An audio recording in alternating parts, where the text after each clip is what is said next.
Hi, everyone. This is Heather Williams with the California AfterSchool Network, and I'm joined as usual by Michael Funk from the California Department of Education Expanded Learning Division, and we're here for another Fireside chat. And today is going to be a little bit shorter and much smaller group, just Michael and I. Normally, we love to bring guests on, but we wanted to chat a little bit about the recent Education Omnibus Trailer Bill that came out. We know there's a lot of questions and things, discussion floating around about this. And so we just wanted to jump on, chat about it a little bit, and get this information out to folks sooner rather than later. So thanks for joining me, Michael, and we'll just jump in. So context, some folks might be wondering, what is a trailer bill? What's the Education Omnibus Trailer Bill? What are you even talking about? So we are now in the budget process for the upcoming budget year for the state of California. And so the budget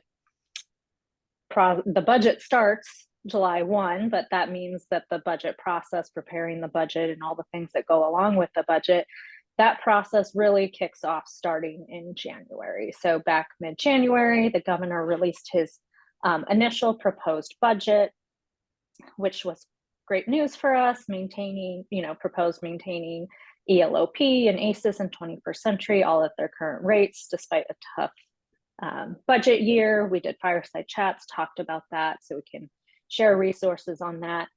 But kind of the next step is the release of budget trailer bills. And so these trailer bills are really important. The Budget Act itself comes out when the budget proposal does, but it's really just the dollars, like X amount of dollars for this program.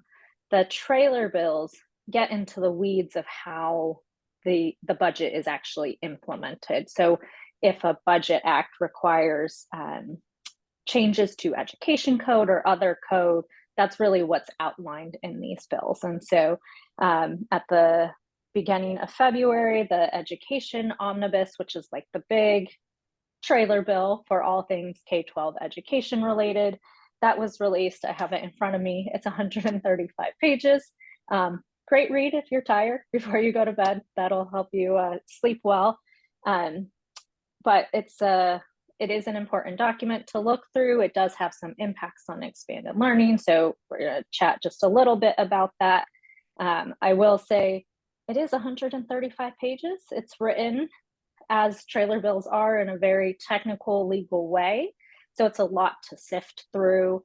And so even though it's been out for a little bit now, we're still sifting through exactly what it means, how that impacts our programs. But we wanted to just kind of jump on now, share our interpretation of what's in there, and then just also reiterate, this is the first version. And so like the rest of the budget process, it's got to go through a number of months of discussion, and this won't be adopted until July at the earliest. And so while we're talking about this, just keep in mind it is what's being proposed, and there's likely still to be a lot of conversations about it.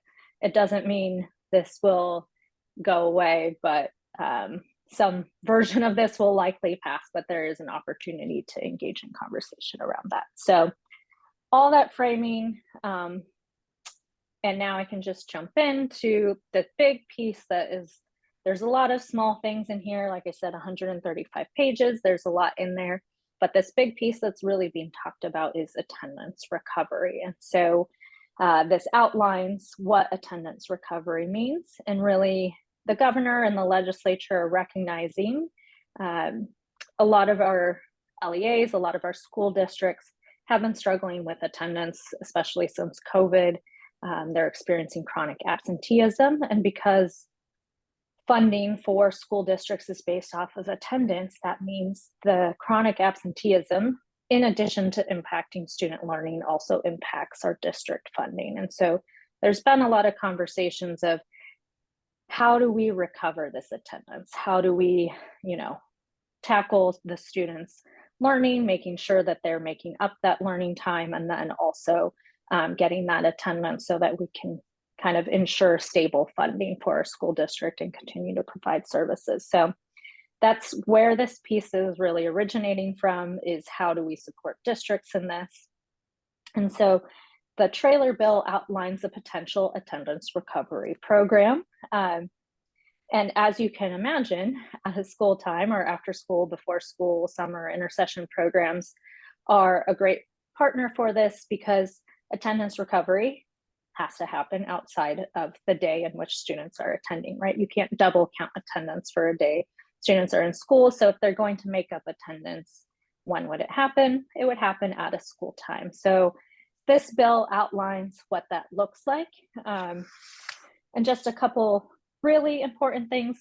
There's so many in the weeds details, and we'll start to share more of that over time, but just want to talk high level about the proposal. When you're reading education code or trailer bills, one of the important things to look for is language that says either may or shall. And so these are two really important words in legislation. May means you may do it. You don't have to do it. It's an option. Shall is more of a requirement, like this is an expectation. And so it's very clear when this program's laid out that LEAs may put together an attendance recovery program. So that's the first important thing. This is optional. They're not requiring districts to do this, but they're creating the option for LEAs that wish to engage in this to create an attendance recovery program. So optional, opt-in for districts to do this. Secondly, districts shall make this an opt-in for the students. So districts will create this program up to students and their parents if they want to engage. So they cannot require students to participate in these programs. It is optional. It's up to the students and their parents if they want to engage in this. And also important to note, attendance recovery is different than credit recovery. Folks that are thinking about credit recovery, this is different. This really is attendance recovery, and is a separate thing. So this is a new thing around recouping a student's attendance to count towards average daily attendance. So with that, this is a program that districts can do in partnership with, and some of the language in here goes into more detail about what this looks like. So this is something that can be an attendance recovery program, can be housed inside of an expanded learning opportunities program, an ACES program, a 21st century program. It could also be outside of that. It's not limited to those. It's just that because this has to happen at a school time, the natural partner would be ELOP, ACES, 21st century programs. And then there are varying requirements on how these attendance recovery programs must be structured. I think crucial details of this that are worth mentioning now is that the maximum an individual student can recover is 15 days. And so there's, some estimates of how much time that really is, but it's a small portion of how much time a student might actually engage in expanded learning. And so if a student misses 15 days, they can make up to 15 days. If a student misses 10 days, they can make up to 10 days, etc. It can be done in 15-minute increments. So you could offer like a 30-minute attendance recovery program that the student can choose to engage in and recoup 30 minutes up to whatever the limits are for the day. So there's kind of a whole technical process for that, but this isn't unlimited. There is some limitations on what that looks like. And I think, there is a lot more in the weeds, in the details things, but I think high level, that's really important to mention. And again, ELOP being like the largest funding source of expanded learning and out of school time in California, there's some specifics proposed in the trailer bill to ensure the time in expanded learning is flexible enough to incorporate this. And also keep in mind, this doesn't change broadly what expanded learning is.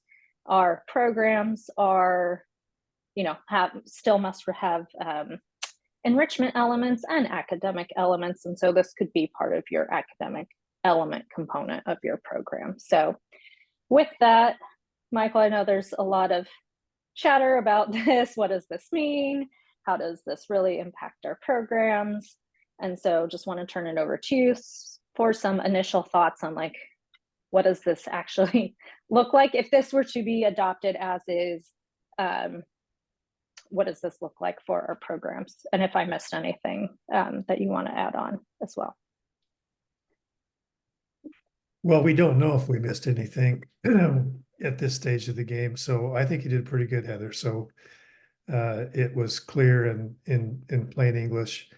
And if you open up the trailer bill, the actual section on, I mean, the amendment to the section 46-120, which is ELOP, is just a few words. I mean, there's a section that's added into that section, which is a very technical edit that has nothing to do with attendance recovery, where it clearly marks an LEA has a 180 day school year.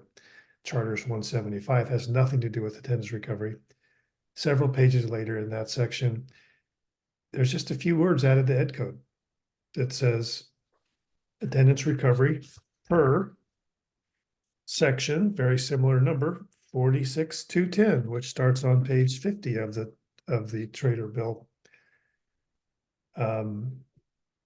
This version of the trailer bill.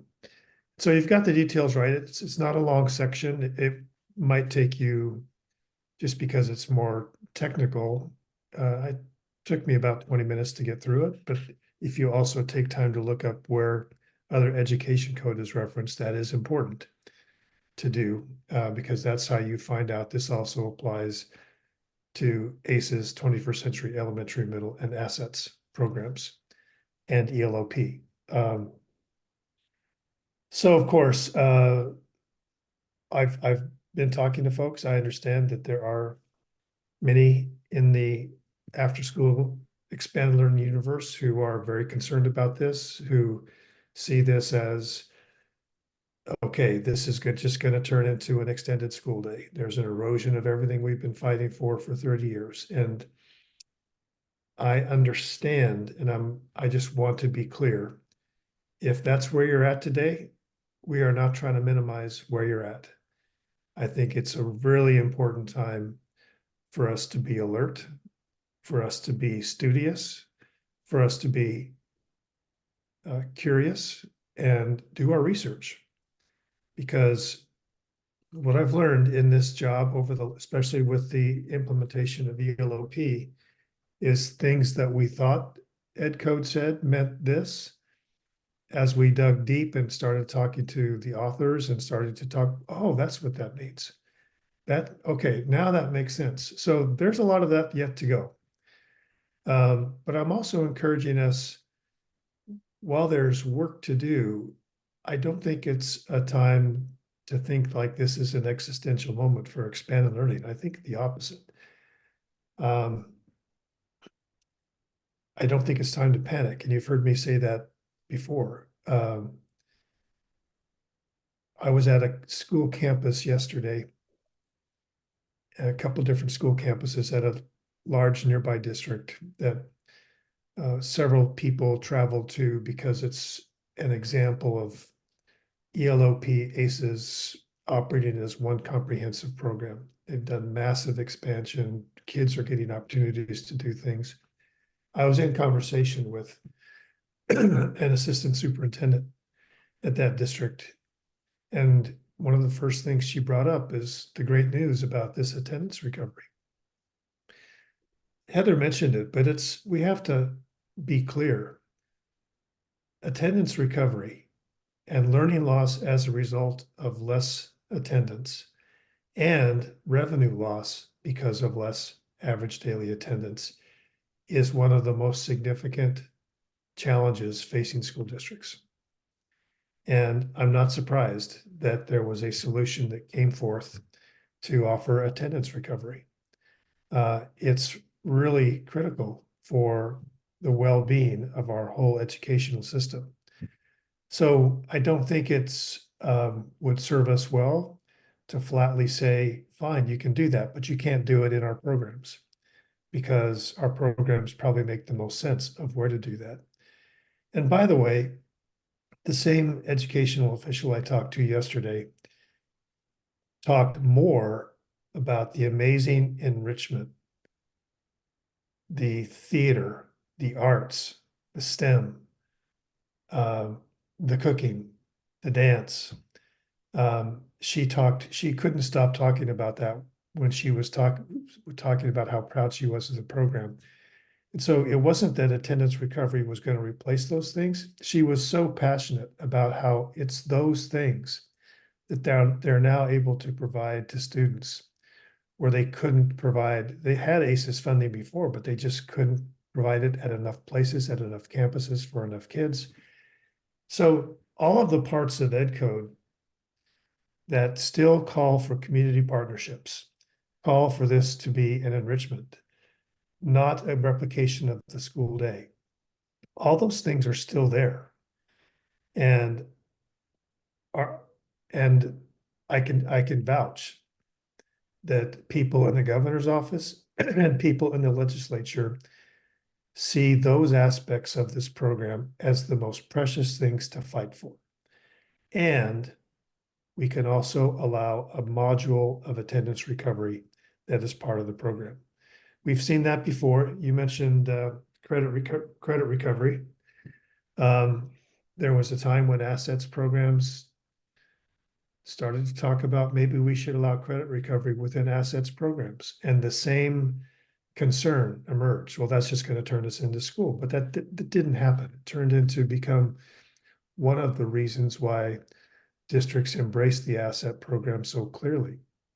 And I do think one of the benefits of this is that LEAs who have not seen the importance of this program will now start to see this program differently. And in the process of now, okay, now we're going to implement this, then we can move alongside and help introduce them to districts that are really doing an amazing job of serving the whole child and serving the community.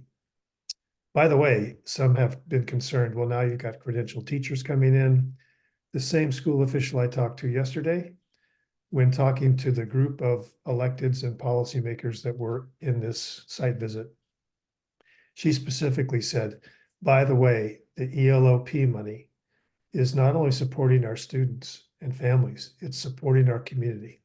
Most of our staff are from the community. Most of the staff have come from our schools, and we are providing those staff a pathway towards a possible career in education, and we are supporting our community. So she was adamant about preserving that aspect of community educators in the program. And I call that out. She's the first person I talked to. But I do believe that the majority of people I'm talking to, and I'm talking to a lot of people who are running ELOP, former site administrators, clearly on the district side of the fence, clearly working with community partners, but they are solidly passionate about what we all hold to be true and dear about high quality expanded learning.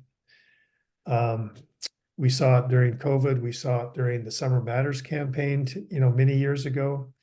And research has shown that, in fact, when community educators work alongside certificated educators towards the same whole child approach, it's best for both, and both mutually benefit. So, Heather, there's a lot. We got a long trail ahead of us. There's going to be new versions of the trailer bill coming out, and I have not just turned a blind eye to the potential risk. But I also think there's an amazing opportunity, and we have to hold both of those at the same time.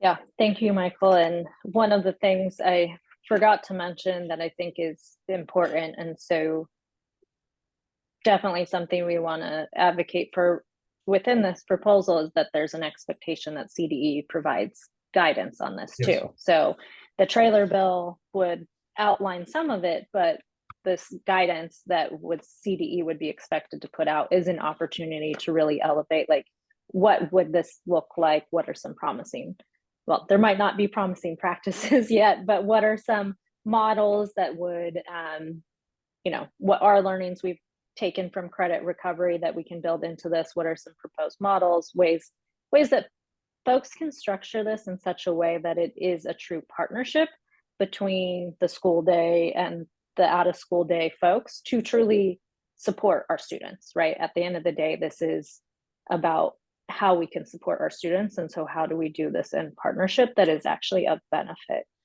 to our students and communities? And so we'll hold that. There's definitely opportunity to always strengthen proposals and provide feedback and address concerns. And I think, we'll continue to explore that, and we'll continue to share more details as we have them. But hopefully this gets you a little bit of clarity of what are all of those words in the trailer bill? What does this mean? What does this mean for me? Do I need to be terrified of this? So hopefully this helps kind of navigate some of that, and we'll be providing more information and more details as we have them and we dig in. So with that, I think we're good to wrap up. Michael, any closing thoughts?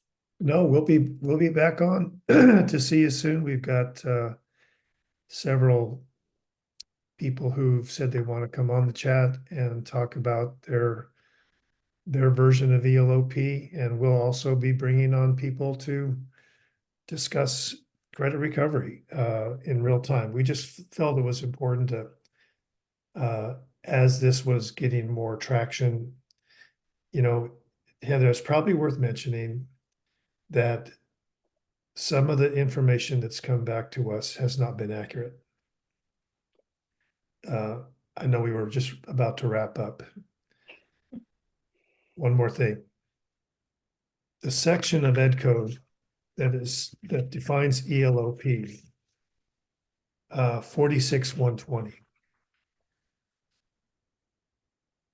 There's been the title of that section is now Instructional Continuity and Attendance Recovery, the Expanded Learning Opportunities Program. So some have interpreted that to say the name of the program has changed. And that is not true. I just want to be clear, because right in the paragraph below that, it still says the state of California establishes the Expanded Learning Opportunities Program. So what changed was the title of that section of the trailer bill. The name of the program hasn't changed. It's information like that. You might hear something, do yourself a favor, reach out, fact check. Don't assume what you've heard is the gospel until you've had a chance to check it out. And thank you, Heather. Thanks for hosting, and we'll see everybody again real soon. Thanks, Michael.